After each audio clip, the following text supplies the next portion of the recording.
Так, сегодня мы в Home Depot, и мне надо посмотреть краску, потому что у меня будет хобби. И я вот выбираю.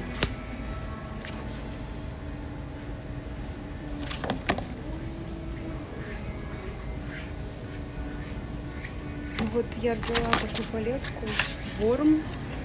Не знаю, буду смотреть, какой цвет взять. Я хочу что-то типа кирпичного, наверное, или такой розовой, стилистики с какими-то золотыми оттенками, потому что горчица, она слишком такая теплая на лето, я с ума сойду от жары, короче. Вот думаю, что-то такое, может, розовое, нейтральное, с красным, и вот золотые люстры. В общем, будем выбирать дизайн.